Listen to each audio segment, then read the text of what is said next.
All right, well, good evening, everyone. Welcome to the second of three public meetings hosted by the Hagerstown Eastern Panhandle Metropolitan Planning Organization.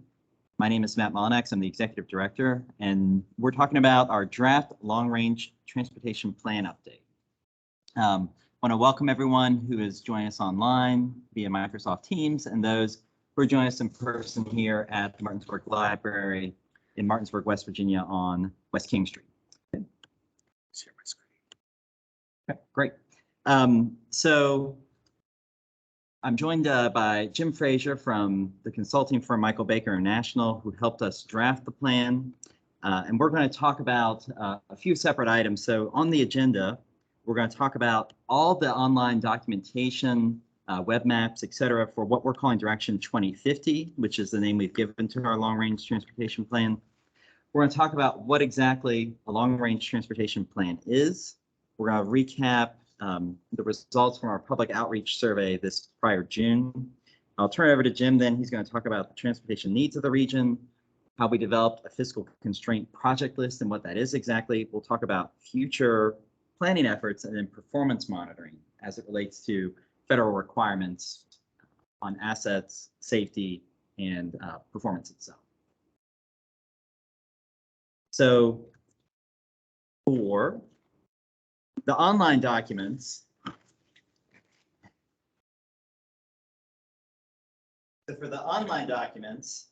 we have our main website is HEPMPO.net. And when you go there, you'll see a number of different links. They're all associated with different ways we're trying to showcase the information that's part of the long-range transportation plan. So the first is that we have the main document, which is about 80-ish pages. That's the draft long-range plan. Along with that, there's a series of 5 appendices, A through E, are posted there as well. We also have something called a story map, which serves as the executive summary of the draft plan. And the story map is kind of like a narrative, kind of interactive web map that helps guide people through the entire long-range plan. We also have a data repository, and what that is that's a series of somewhere between 10 to 12 interactive maps of varying natures as it relates to transportation. So, for example, when you're leafing through the long-range plan, you may see a static map of traffic congestion in the region, and you want to explore that further. Well, if you go to the data repository site, you can find an online map that will let you just zoom right in and do some analysis on those areas that are of most interest to you. How congested are they? How they relate to other areas in the region. In addition to that, we have our long-range transportation plan project site. And so the project site is another location that has all the documents, but it also has every piece of information that involves, say, our survey results, presentations that were given to our technical advisory committee, which was a committee that helped guide us through this process. And also it's where we're going to put, well, actually we have this evening's presentation is posted there as well on the long-range plan project website and also up on our website as well. And then lastly, we just have the Direction 2050 projects map. And that's just a very simple Google map that has all the projects on it, like you see on the information board here over my left shoulder. So let's talk about what a long-range transportation plan is. Okay. So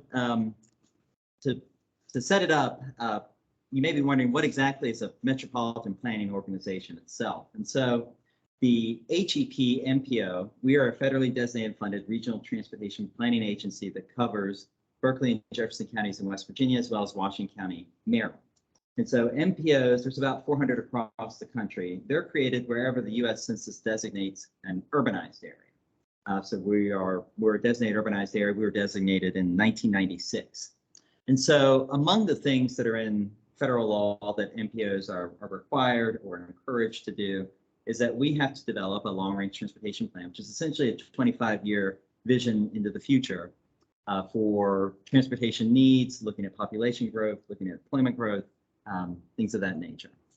And then the long-range plan, we identify projects that eventually, when those projects transition from a planning stage to either engineering or construction, they move into what's known as our Transportation Improvement Program. And that is where we store any projects looking out the next 4 years that have any sort of federal funding attached to it. And that is regardless of mode of transportation. So that could be for a highway, it could be for a sidewalk project, it could be transit operating funds, anything of that nature. And then we work in close coordination with the Region 9 Planning Development Council here in the Eastern Panhandle, as well as with Washington County's Department of Planning and Zoning in Hagerstown. And so the mission of the MPO is that we want to provide a cooperative forum for regional collaboration, planning, and public decision-making for short and long-term solutions that support mobility needs, economic development, environmental sensitivities, and multimodal connectivity for a safe, secure, and efficient transportation system. Before I leave what exactly the MPO is and go more in the long-range plan, so our particular MPO is governed by a policy board that's made up of 15 voting members. 8 are from West Virginia, 7 are from Maryland.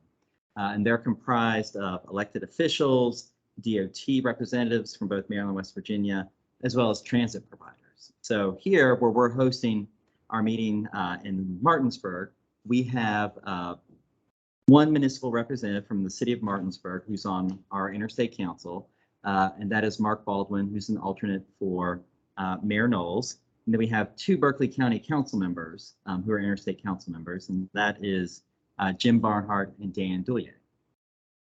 We talked a little bit about the Technical Advisory Committee, but essentially that's city, county engineers, planners, GIS specialists, folks from DOTs, transit folks. They're the ones that help advise the technical committee and work with the MPO staff. We have an Air Quality Advisory Committee that meets ad hoc. We have myself as the executive director, and then I have 1 full-time and 2 part-time staff that are under me. And that's a little bit about the MPO and the long-range plan.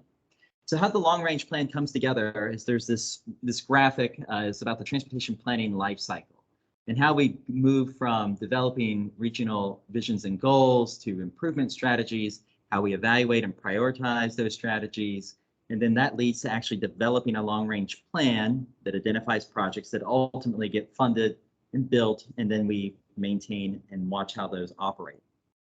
So we must meet federal guidelines and planning factors, and we'll talk about that when we cover the 6 goals of the long-range plan. They're based on transportation performance management principles. And so Jim's going to talk about that a little bit, but that involves such things as asset conditions. So what is the condition of bridges? What are the conditions of pavement? That can also involve such things as travel time reliability of freight on the interstate, travel time reliability of trucks on the interstate. And as best we can to our ability, back in last November, the Bipartisan Infrastructure Law was passed, also known as the Infrastructure and Investment Jobs Act, the IIJA. While that bill has been passed, there is quite a bit of federal guidance that has not been released yet from the Federal Highway Administration and the Federal Transit Administration. But to the best of the information we have available to us and the guidance that's been provided, that is the framework for how we've crafted this long-range plan. Draft long-range plan. It's a balanced plan for preserving, managing, and expanding our region's multimodal transportation system. And again, it covers Washington County, Maryland, Jefferson, and Berkeley counties in West Virginia. So there are 6 overarching goals for the long-range plan: system preservation, roadway safety, traffic congestion, land use, economic prosperity, and the environment. And so the goals define a desired result. The objectives that you see next to the right of each of the goals support the goals themselves, and then strategies are developed to achieve each goal. And these particular goals are important. They are some of the required planning factors under federal law, but they also help drive our project prioritization model. And so when we get a little bit further into the presentation, we start saying, here are projects that are high priority. Here are projects that are unfunded. Setting up the criteria of the model itself using these 6 goals really helps us come up with those scores.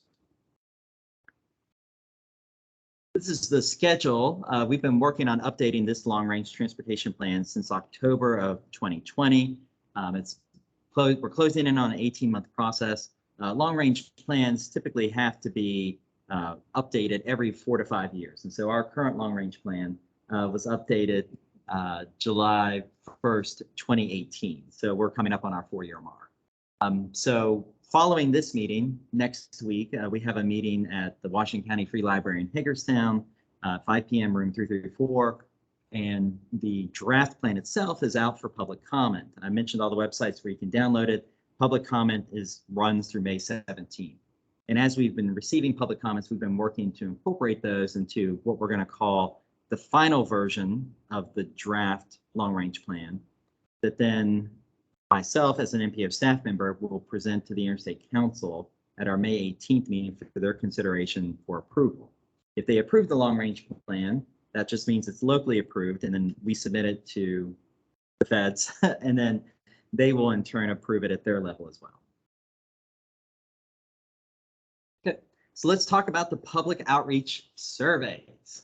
So last June, we did a public survey that involved both an online component through a software platform known as MetroQuest, and also doing what we call intercept surveys that our consulting street team actually went out into various locations in the 3-county area and solicited direct input in areas that have either they're traditionally disadvantaged or might have higher than state average poverty rates, trying to help capture the opinions of folks that maybe aren't always captured in traditional surveying methods. And so it was actually it was the best response we've received for any long-range plan that we've worked on previously, as well as I think most of our special studies. So you see online, we had almost 500 responses. Out in the field, we had just under 150. And so the image that you see on your left is the title screen that came up when you accessed the survey. And then the smaller map on the left shows by zip code the number of responses that were received. And so red is higher, and then it swings down to green being the lower count. Some folks were so generous that we got comments. I see zip codes for the city of Winchester and the city of Frederick. So with the, hey, the transportation network is all connected, right? It's only administrative boundaries. They're only man-made. So one of the questions that we asked was for folks to rank their top priorities. And we had a slew of priorities that we wanted to see what folks were interested in. Overwhelmingly, the top two were traffic congestion and roadway safety. And this actually mirrors similar results from our 2018 long-range plan, that continues to remain an important area of folks' concern that are taking our surveys. And that also, I mentioned earlier, the prioritization model for projects that included not only planning factors. We made sure that what we saw from the survey itself became a big part of that project model as well. We also asked a number of questions about folks' commuting patterns. So we wanted to understand, prior to the most intense part of the pandemic, how many days of work did you typically commute to work? How long were those commutes one way? Trying to understand the travel patterns of folks in our area. Then we talked about post-pandemic and working from home and trying to understand some of these new travel behaviors. And so, how many days a week did you work from home prior to COVID? And then post-COVID, or post the most intense part of the pandemic, do you expect to work from home more often? And of the folks that were surveyed, 23% expected to work more from home, or almost 1 in 4. So that is a trend we'll continue to monitor, not only in our region, but as more information comes out nationally from travel surveys and things like that, how the workforce is shifting in that area. In addition to just kind of traditional questions, we also had an interactive mapping component where folks could leave markers for just about anything that involves the field of transportation, whether it is areas where a sidewalk is needed, a bike path was needed, concerns about roadway capacity, transit routes, where trucks are, concerns with bottlenecks and vehicle speeding. All that was incorporated into and became part of the project prioritization model. So for the intercept surveys, we deployed survey teams in Hagerstown, Martinsburg, and Charlestown. These images are primarily from locations in Hagerstown. So this is, to the far left, is just outside the Hagerstown Public Library down on Potomac Street. The second picture from the left, as well as the far one on the right, are just outside of the Walmart that was just built on Sharpsburg Pike. And then this is the Washington County Transit Transfer Center in downtown Hagerstown on Franklin Street. And so these were the results that we got from those who were part of the intercept survey. And what was interesting is that we had such a, relatively speaking, as in terms of survey rates, much more comments about transit and pedestrians, where they were looking for comments about the frequency of transit service, absence of safe sidewalks, multimodal concerns. So with that, I'm going to go ahead and turn it over to Jim Frazier to talk about transportation needs in the region. Thanks, Matt. Typically, we mentioned the federal requirements, and the long-range plan has to have a fiscal constraint project list. And basically on what the state forecasts money-wise, and then our priority projects and how much we can afford. That is what's required for the long-range plan. Where we offset that is what we call this topic areas of emphasis. What's really important other than just adding capacity to the roadway system.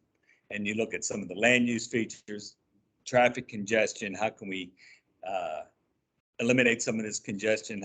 What are the travel connections in the regions? Obviously, from the surveys and everywhere else, the safety concerns, asset management is growing to be more of a priority. What are the status of all the bridges in the region? Also, what are the vulnerabilities susceptible to resiliency? Freight, rail, aviation, and obviously transit. But we also looked at tourism and environment. I'm going to give you a quick snapshot of all the different, a quick snapshot of each of these, but obviously the plan itself would have more details.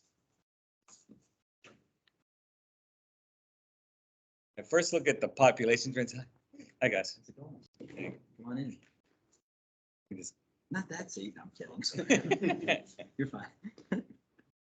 I look at the population trends in the region, up to 2020, our actual numbers, and then we use a data source called Woods and Pool to forecast what the population trends are. And obviously Berkeley County is one of the fastest growing counties in the state, and also one of the fastest growing counties in the state, or in the country, percentage-wise. And in particular note, as you get out to 2045 or so, the population is forecasted to exceed Washington County. And obviously there's a pretty big gap there now, but with this rate of growth, Berkeley County and Jefferson County is growing well, but Berkeley County is really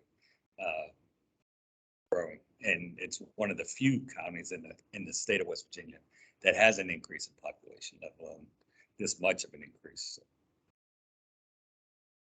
And looking at the same chart on the employment side, up to 2020, and then you see the forecast and employment opportunities.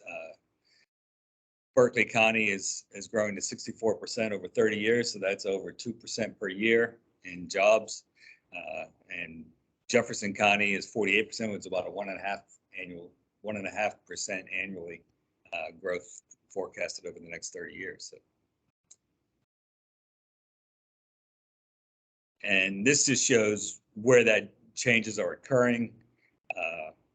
The dark red is the highest densities, and the blue is the least density. But you can see it circled around Martinsburg, on the east side of Martinsburg, north along 81, and even a lot of growth down in the south. Obviously, Procter & Gamble probably has a big role there as well in that growth estimate. And this is just looking at those employment numbers by sector. And what we wanted to highlight there is the transportation and marketing, or transportation and warehousing. Obviously, that's a known entity here.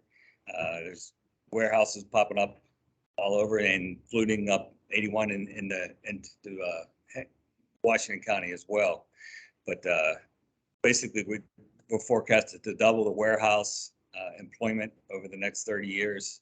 Some of the other high growth is educational services, administrative and waste services, Retail trade is a big growth item, and one that was growing is the one that's declining is manufacturing.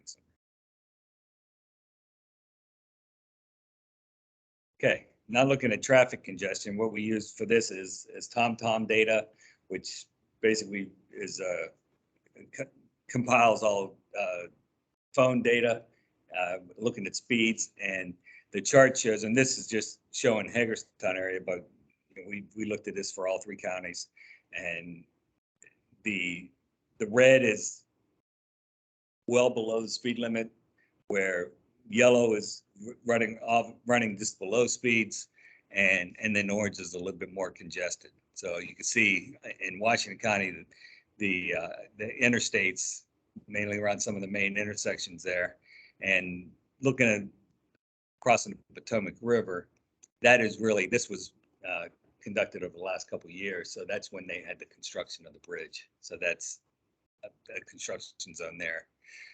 But looking at what we identify as the top 5 corridors in Berkeley County, obviously the first one is Apple Harvest Drive. The good news is that there are plans to get moving that to improve the operational side of that. I think Matt said they were out. It's actually out for bid at this point. West Virginia 9, north of Hedgesville.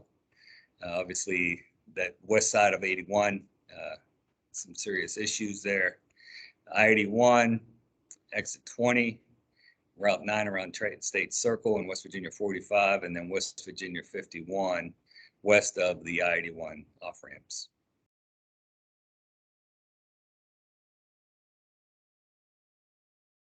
Another item we looked at is travel connections. Obviously, we know that this is a very high commuting area.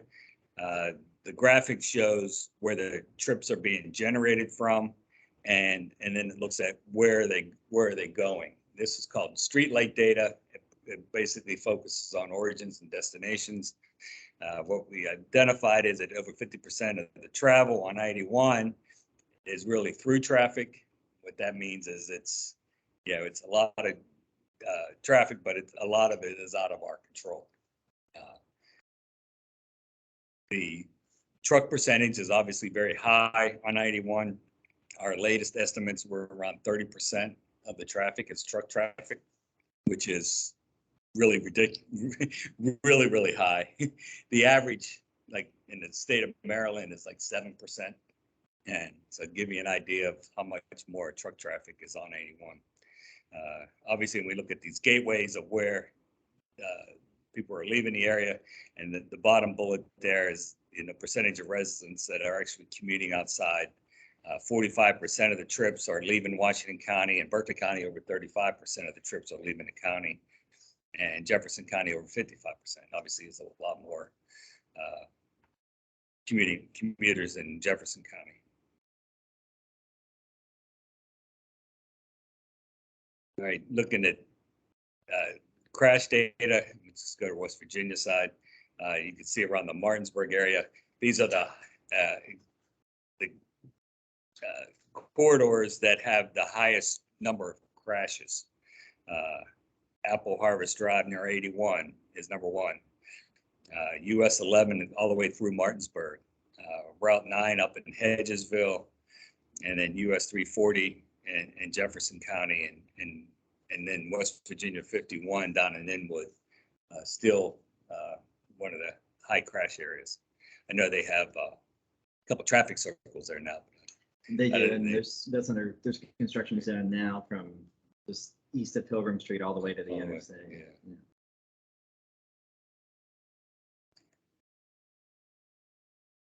And next we looked at asset management. Now the state is actually responsible for all the bridges in the region, and the charts show what the targets are. So we want to say a percentage of these targets are in good condition, and a low number of percentages in poor condition. So the state kind of manages that, and they also rate the bridges. But we also identified roles of the MPO, and that role is increasing mainly as a monitoring of the reporting and the data It's particularly from this long-range plan, but DOH now requires Matt to produce list of priorities of intersections, bridges, payment needs. So that will help DOH actually prioritize the areas that really need focused and really need upgraded. We also coordinate with state to on the needs and targets, the long-range asset investment needs to meet the asset condition targets, and support the selection investment of policy. That's what. So Matt also has an education role that he keeps the MPO policy board. And not a president right now. Oh, no, vice chair. Vice chair, oh, sorry. And freight generators, obviously, the map shows the locations where the freight generation is the highest. We'll say that obviously there's Amazon going up, Procter and Gamble's obviously expanding. Are they expanding more? They There's wanna some other expand. news. There's about 10 warehouses in Berkeley County that will be built in the next 3 years. So. Taylor Station, Spring Mills, Inwood, areas like that. Yeah, and the freight generation we're expecting it to double by 2050.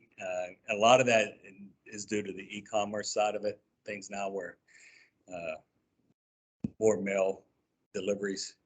The truck volumes are a primary concern. How much extra truck, and obviously the priorities in the region is to widen 81 all the way through the region. And that is an ongoing process. I know Maryland is committed to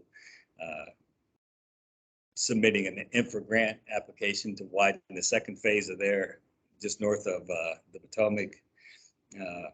And then West Virginia is also widening down to exit 8 now. So, and then all we have left is the southern portion, and hopefully West Virginia and Pennsylvania chip in as well and start widening their Interstate 81 as well. So, but what came out of this too is a regional freight study is a priority for the MPO now.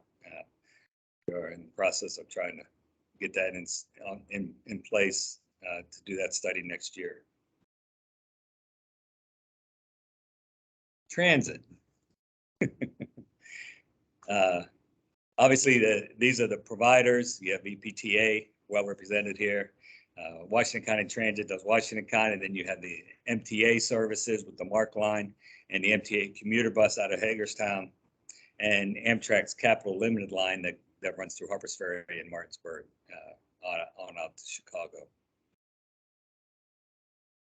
And some of the needs. There's a nice little graphic there with that shows the proposed new transfer center that EPTA is anxiously awaiting. So that's actually under design now. So that should be happening sooner than later.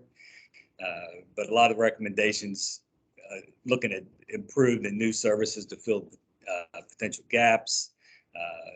What some of the other needs, there's always a funding shortage related to transit, and there's also a bus driver shortage now, especially these warehouses that are inciting all the drivers to transfer over to tractor trailers versus buses.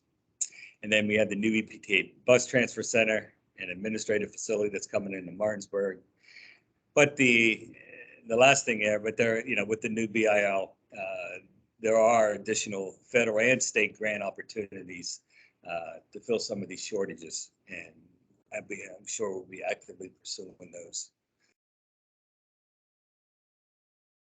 On the bicycle side, some of the critical needs, crashes are generally aligned with high demand areas, but the facilities are disproportionately along the rural high-speed roads. And what we noticed is the majority of the bike ped crashes occurring outside the bicycle facilities and trails. So and another priority for the MPO is to update their regional bike and add pedestrian to a regional plan for that, to identify gaps. And the chart identifies some of these, the corridors of concern, safety related concerns.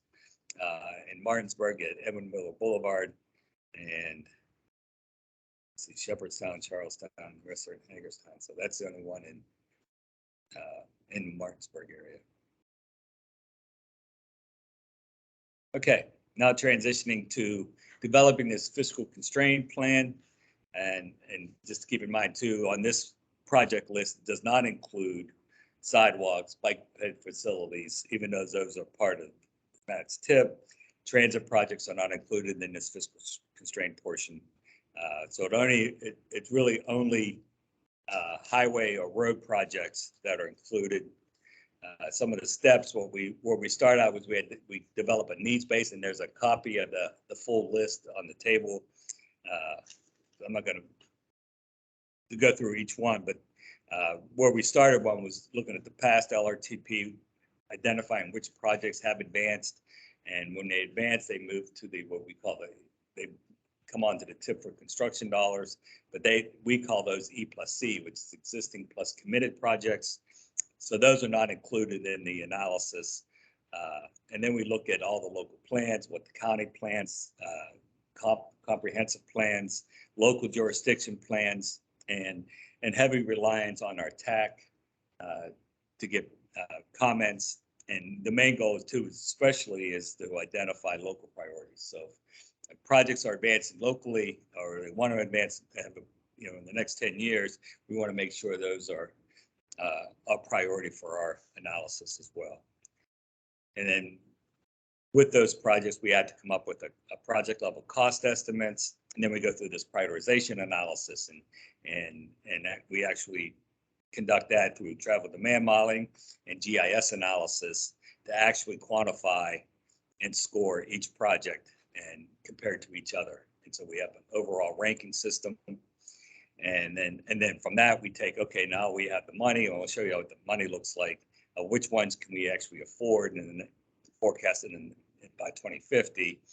And obviously some of the higher priority ones typically are the interstate widening projects, which far exceed our funding forecast.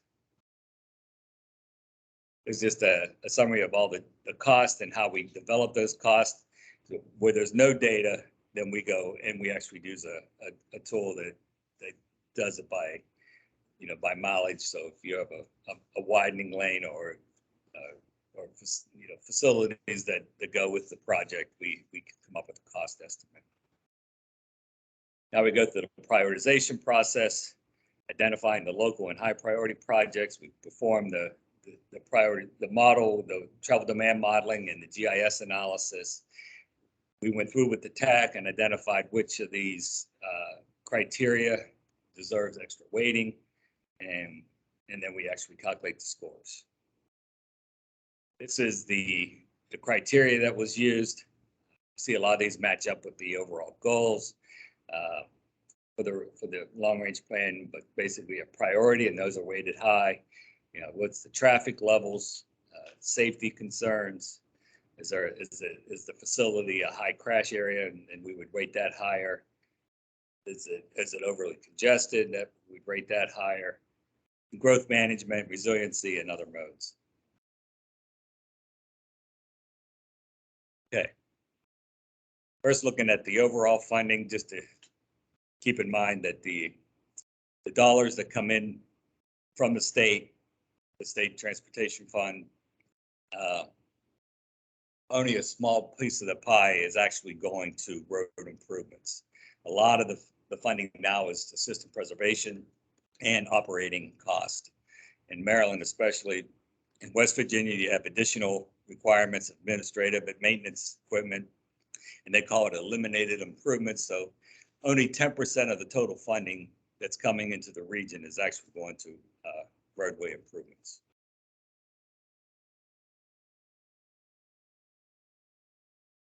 This is just a comparison of Direction 2045, which was conducted in 2018, and you can see the funding forecast for this year. Maryland is, both Maryland and West Virginia, a lot more funding is available for this round. And the total of the total state funding, the Eastern Panhandle gets about almost 9% of the total funding in the state, where in Maryland, Washington County is about 1% of the total of the state.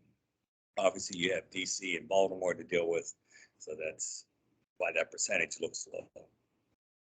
But in Maryland too, you have state dollars. You know, in West Virginia, the state is pretty much responsible for almost all the roadways, except some of the neighborhood, city, yeah, yep. Very small percentage. But in Maryland, you have the state is responsible for the state roadways, and the county has responsibility for the county roads, and then Hagerstown actually has the city roads. And looking at all the project costs compared to the anticipated funding, this is why not all the projects can be on the fiscal constraint. In Jefferson and Berkeley County, 1.3 billion in project costs and only about 600 million available in funding. So basically, it only covers about 31% of the projects.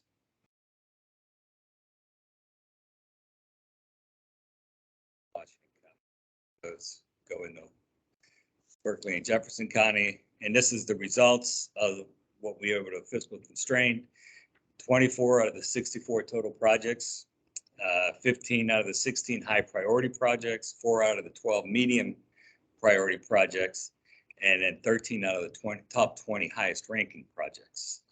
And when you can see the ID1 340, US 11, West Virginia 45, the high dollar projects that we could not incorporate into the fiscal constraint. This is the list. Obviously, the list is over there as well, but this provides what the priority was and then the ranking of the prioritization scores. So Route 9, that's the road west of 81 towards Hedgesville, was the number one project. Number 2, I think, was I-81, but that actually Edward Miller Boulevard. Now, Edward Miller Boulevard was added to, and it's really a corridor improvements, safety related. That was added to our project list from the public as a result of the public outreach survey. A lot of comments along Edward Miller Boulevard, basically from I-81 back into past Raleigh Street. This is the list of the unconstrained projects. Yeah. In the ranking as well. Okay. Going now into future planning efforts. Obviously, there's a lot happening in the world today, especially technology side. We did take a look at these and identify some of the trends that are occurring, some of the emerging technologies. Obviously, the priority of building the infrastructure for electric vehicles. States are working on they're called the electric vehicle plans now. They're called NEVIs. Connecting autonomous vehicles becoming, in fact, that technology is available today. But one of the other, especially when we look at corridor levels, adaptive signals and ITS improvements along these corridors, and the impacts of, we call it mobility on demand, but basically it's your Uber and Lyft influence in the cities, especially. We mentioned teleworking trends. Is the workforce going to be working at home more?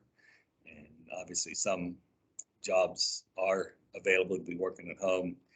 We said there was 23% in our survey that said they would be working more at home in the future. The rapid growth of e-commerce, obviously, that's our freight-related issues. Climate change, looking at vulnerabilities, flooding areas, especially with the increase in more intense storms that are occurring across the country. And then planning for future land use, also a priority. And there's that charging station there from Martinsburg Airport. It has the solar panel, so that's like the only one I've seen. So I like flashing that picture around. Then we looked at the transportation performance measures and more details in the plan, actually how the MPO is doing and how they are striving to meet their targets. The first 4-year period of the TPM just was finished up this, I think 2022 is the final year of that. So that we're starting a new 4-year period. But the different safety classifications, safety, bridges, pavement conditions, and then you have your system performance, freight, and CMAC, how the travel time on for freight traffic. And then we have transit. Transit has their own performance measures, and those are also included in our long-range plan as well.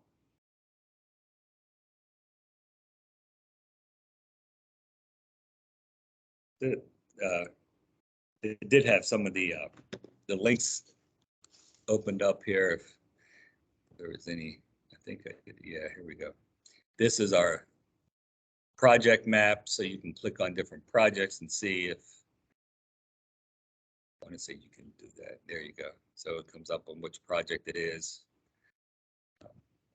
This is our long-range plan website that it follows the timeline, has the plan, the appendices there, but it also has some survey results.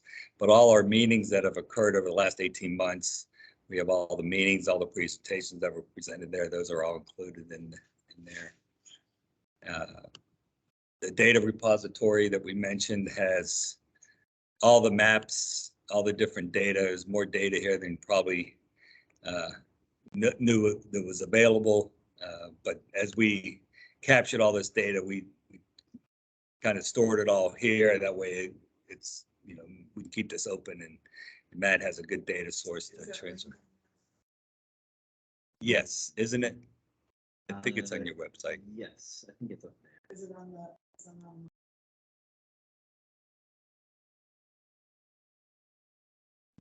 I think, well, it's on the LRTP website, I think. Yeah, And it's linked in the plan as well. it's hyperlinked. Let me see. Good question. Oh, we had it here. I know. Well, it will be. So this Same is, with- unfortunately, it seems like it's up here. So it's one of these images, so then just,